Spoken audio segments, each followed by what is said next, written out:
что выше этой смотровой площадки ничего уже нет. Перед ними лежит все творенье, какое только возможно узреть.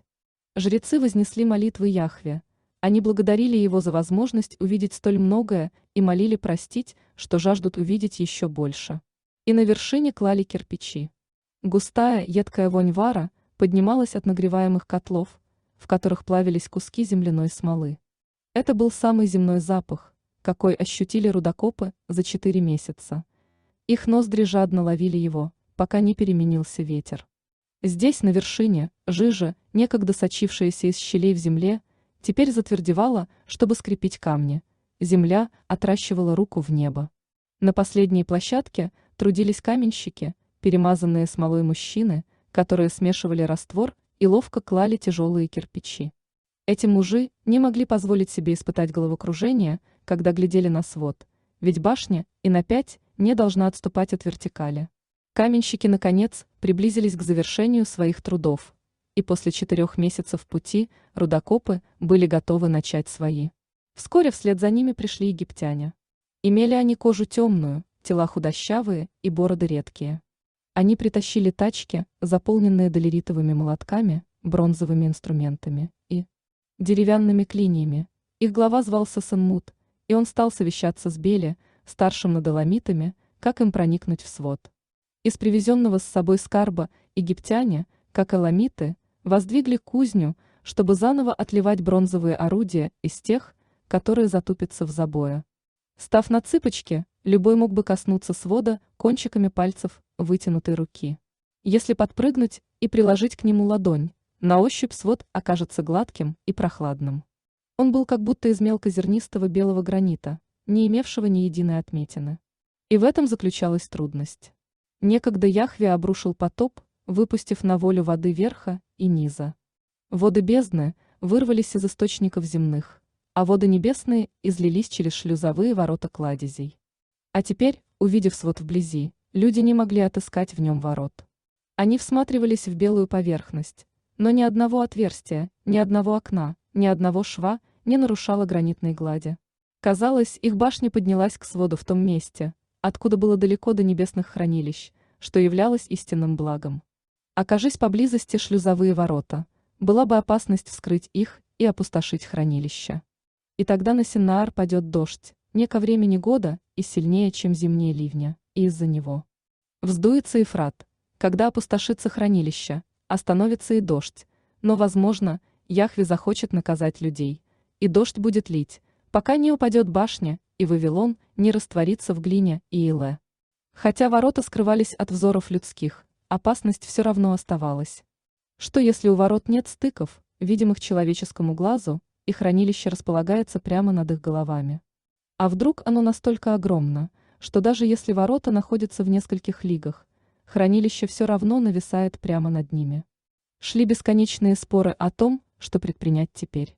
Яхве не смоет башню, уверенно заявил кирпичник по имени Квурдуза.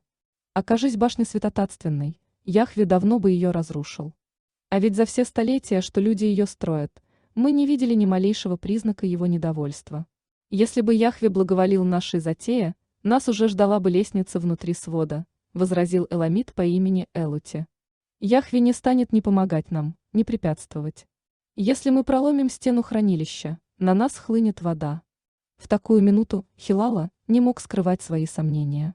«А что, если воды бесконечны?» – спросил он. «Яхве, вероятно, нас не накажет, но может позволить нам самим навлечь на себя беду». «Эламит», – сказал ему Квурдуза, – «пусть ты и новичок на башне, но уж, наверное, повидал достаточно.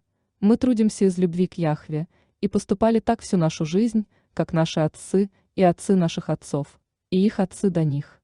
Таких праведников, как мы, не может ждать суровая кара. Пусть наши намерения чисты, но это еще не значит, что мы воплощали их мудро. Верную ли дорогу избрали сыны человеческие, решив провести свою жизнь вдали от глины, из которой были созданы? Ни разу Яхве не подал знак, что люди сделали правильный выбор. Сейчас мы готовимся взломать небеса, хотя и знаем, что над нами вода. Если мы заблуждаемся, то на чем основана уверенность, будто Яхве защитит нас от наших собственных ошибок? Хилала призывает к осторожности, и я на его стороне, заявил Беле. Мы должны убедиться, что не навлечем на мир второго потопа или хотя бы опасных дождей на долину Синаарскую. Я говорил с Сенмутом-египтянином, и он показал мне, как они запечатывали гробницы своих царей. Думаю, когда мы начнем копать, их опыт поможет нам. Жрецы принесли в жертву быка и козла на церемонии, где были произнесены многие священные слова и много воскурено благовоний, после чего рудокопы взялись за работу задолго до того, как рудокопы достигли свода, стало очевидно. Простой забой кайлами и молотами пользы не принесет. Даже если бы они прорубали горизонтальный туннель, то твердый гранит не позволил бы им продвигаться больше, чем на 2 пальца. Работа же в вертикальном туннеле будет идти намного медленнее. Поэтому они прибегли к огню. Они разложили большой костер под сводом и полный день без устали подкладывали в него поленья. От жара камень пошел трещинами и начал крошиться. Дав костру догореть, рудокопы полили свод водой, чтобы он растрескался еще больше. Расширив трещины кайлами, они смогли теперь откалывать крупные куски, которые тяжело падали на вершину башни. Так они могли продвигаться на добрый локоть в каждый из дней, когда горел костер. И все же туннель не поднимался прямо, а шел как лестница, под углом, чтобы потом можно было соединить его с башней ступенями.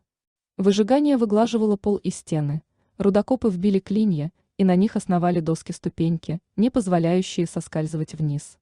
Еще они сложили помост из обожженных кирпичей, чтобы на нем разводить костер в конце туннеля. Когда туннель углубился на 10 локтей, они выровняли его и расширили, получилась комната. Потом рудокопы вынули весь ослабленный огнем камень, и тогда их место заняли египтяне.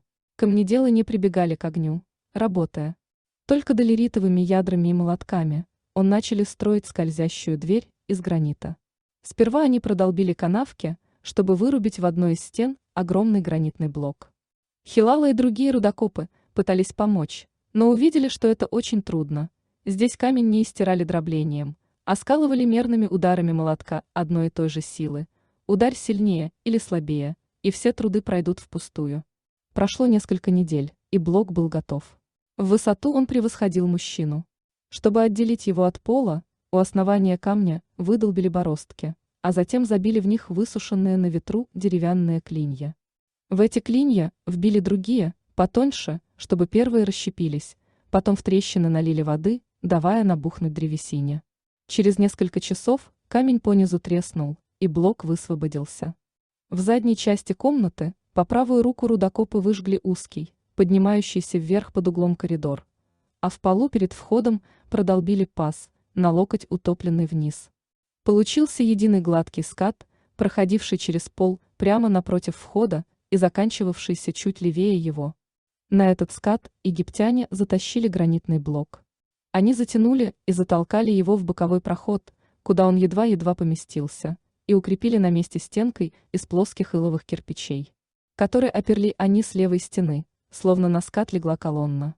Скользящий камень должен задержать воду, и потому рудокопы могли спокойно продолжать рыть.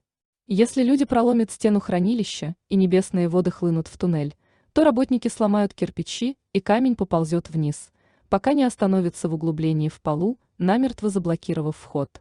Если воды польются с такой силой, что вымоют из туннеля людей, иловые кирпичи понемногу растворятся, и камень все равно соскользнет вниз. Он удержит поток, и рудокопы смогут начать новый туннель в другом направлении, чтобы обогнуть хранилище. Рудокопы опять развели костер, на сей раз в дальнем углу комнаты. Для циркуляции воздуха на высоких деревянных рамах натянули бычьи шкуры, а рамы поставили наискосок по обе стороны от входа в туннель. Так ветер, непрестанно дующий под сводом небес, загоняли в туннель. Он не давал погаснуть костру и очищал воздух после того, как огонь гасили, чтобы эламиты могли работать, не задыхаясь от дыма. Египтяне, поставив на место скользящий камень, тоже не сидели праздно. Пока рудокопы махали кайлами в конце туннеля, они вырубали в камне лестницу на смену деревянной времянке. И это они тоже делали с помощью деревянных клиньев, а на месте вынимаемых из покатого пола блоков оставались ступени. Так работали рудокопы, прокладывая туннель все дальше и дальше. А он все поднимался, и хотя через равные промежутки, точно нить в шве, менял направление, но его общий ход оставался неизменным. Были построены и другие комнаты со скользящими дверями, чтобы, если вдруг проломится стена хранилища, затопило только самый верхний участок туннеля. Египтяне долбили бороздки в поверхности свода, а в них подвешивали навесные дорожки и площадки. От этих платформ на расстоянии многих локтей от башни вырыли боковые туннели, сходившиеся в недрах свода к главному. В эти отводные туннели тоже гнали ветер, чтобы он выводил дым, работы шли годами. Артели Тягловых доставляли уже не кирпичи, а воду и дерево для костров. В туннелях у поверхности свода поселились люди и на висячих платформах насадили изгибающиеся к низу овощи. Рудокопы жили у предела небес. Кто-то нашел себе жену и вырастил детей. Немногие с тех пор ступили на землю. Обернув влажной тряпкой лицо, Хилала спустился по деревянным ступеням на камень. Он только что подложил поленьев в костер в конце туннеля. Огонь будет гореть еще много часов, а он пока станет ждать на нижнем ярусе, где воздух несколько свежее. Тут раздался отдаленный грохот обвала, звук, с которым раскалывается каменная гора, а за ним мерный и все нарастающий рев. И тут из туннеля хлынул поток воды. На мгновение Хилала застыл от ужаса. Вода, страшно холодная вода, ударила его по ногам, повалила на пол. Он поднялся, он ловил воздух ртом, он силился удержаться против течения, цепляясь за ступени. Рудокопы наткнулись на хранилище. Ему надо спуститься под самую верхнюю скользящую дверь до того, как она закроется. Его ноги хотели прыгать по ступеням, но он понимал, что, подайся порыву, не удержится на ногах, и его унесет вниз гневный поток. Двигаясь так быстро, как только смел, Хилала стал переползать со ступени на ступень. Несколько раз он оступался, соскальзывал на десяток ступеней, камень царапал ему спину, но он не чувствовал боли. И все это время он с ужасом ждал, что туннель вот-вот обвалится и раздавит его, или же расколется все хранилище, и у Хилалы под ногами разверзнется небо, и с небесным дождем он полетит на землю. Настал час кары Яхве, время второго потопа. Когда же он достигнет скользящего камня? Туннель все тянулся и тянулся, и вода лилась даже как будто быстрее. Хилала почти бежал по ступеням. Вдруг он оступился и с плеском упал в неглубокую заводь. Он добрался до конца лестницы и упал в нескольких шагах перед скользящим камнем, и вода здесь была ему выше колен. Встав, он увидел Дамквию и Ахуни. Заметили его и рудокопы. Они стояли перед камнем, который уже закрыл выход. Нет. Вырвалось у него. Они его закрыли. Закричал Дамквия, они не стали ждать.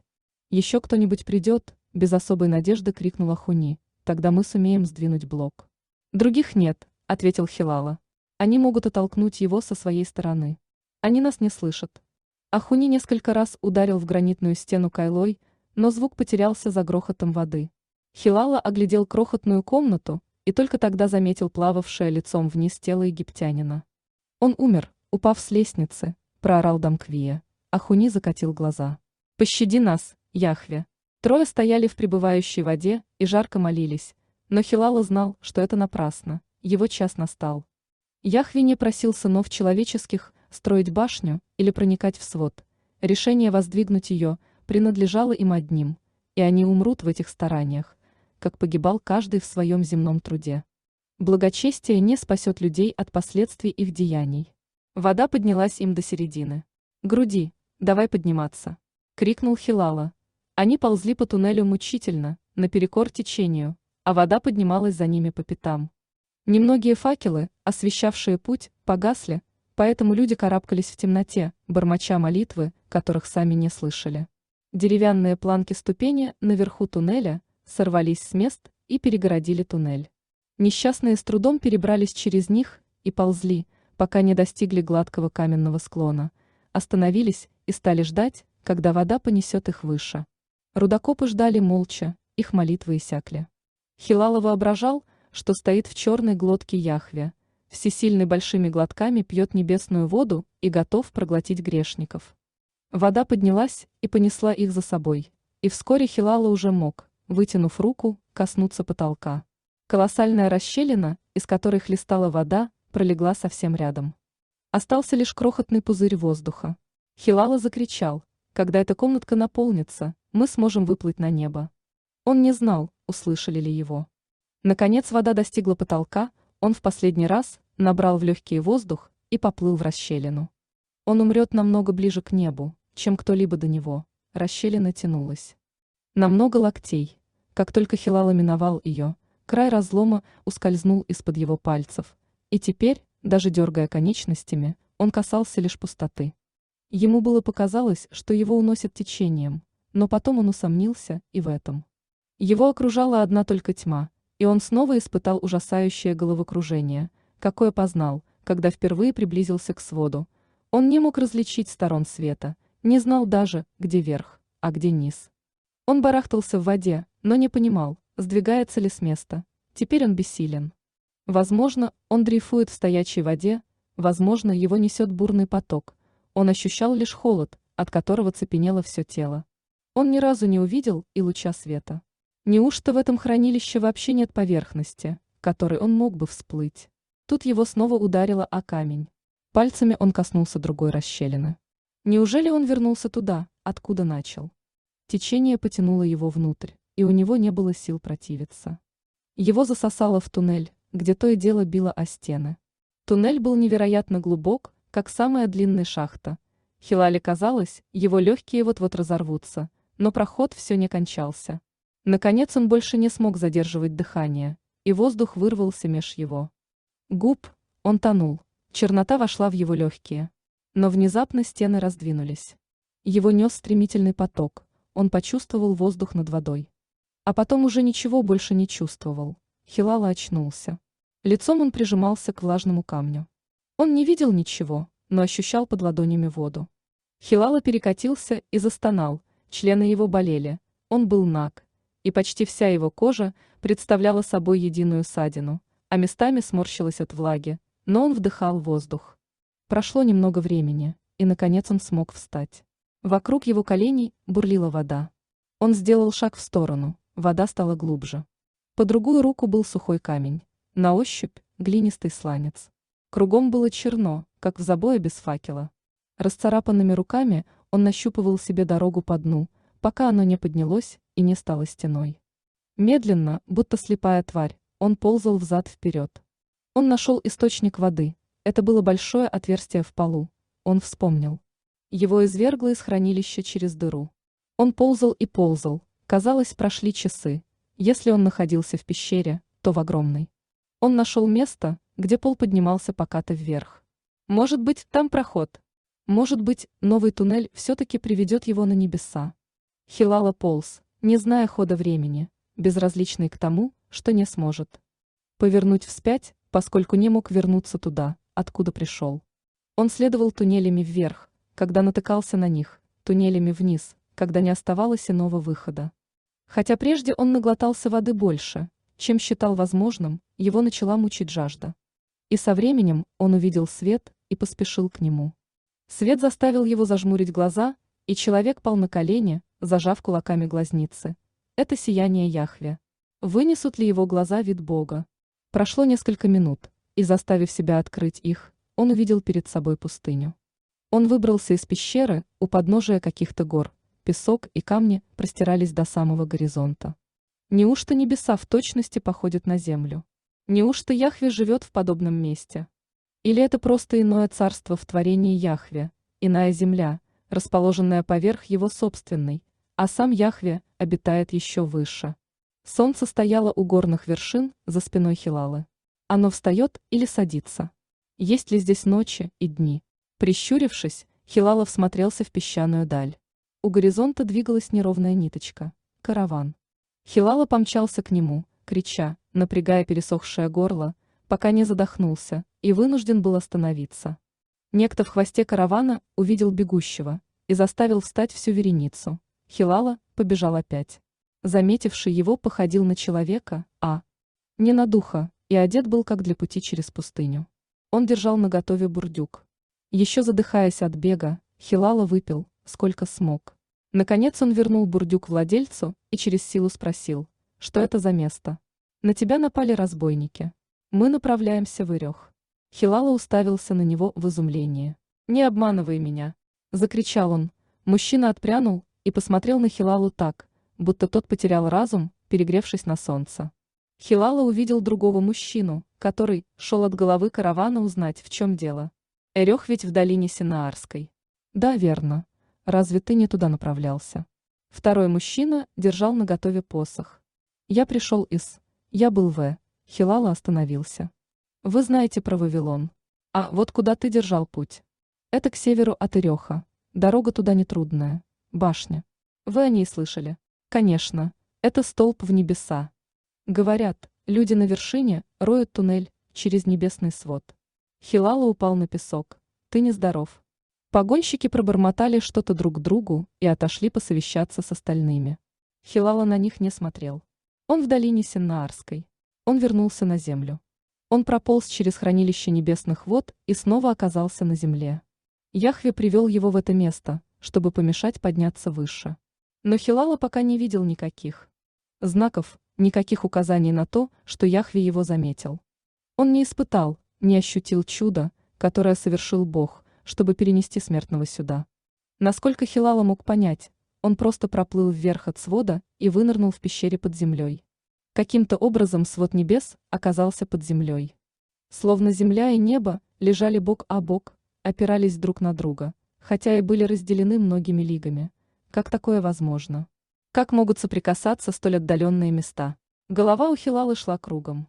А потом его осенило – цилиндр для печатей. Если прокатить его по табличке из мягкой глины, резной цилиндр оставлял складывающийся в рисунок отпечаток. Две фигуры могут оказаться по разные концы таблички, хотя на поверхности цилиндра они стоят бок о бок. Весь мир – такой цилиндр. Люди воображают себе землю и небеса, как углы таблички, а между ними – растянувшееся небо и звезды.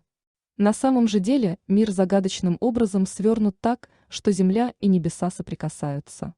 Теперь стало ясно, почему Яхве не поразил башню, не покарал сынов человеческих, посмевших вторгнуться за назначенные им пределы. Ведь самый долгий путь только вернет их туда, откуда они вышли. Столетия труда не откроют им о творении большего, чем они уже знают. И все же через свои старания люди узрят дивную механику творения Яхве, увидят, как изобретательно устроен мир. Это мироустройство свидетельствует о деле рук Яхве, и оно же дело рук Яхве скрывает. Так сыны человеческие будут знать отведенное им место. Колени Хилалы дрожали от благоговения, но он поднялся на ноги и пошел искать погонщиков каравана. Он вернется в Вавилон. Возможно, снова увидит Лугату. Он пошлет весточку тем, кто трудится на башне. Он расскажет им, как устроено мироздание.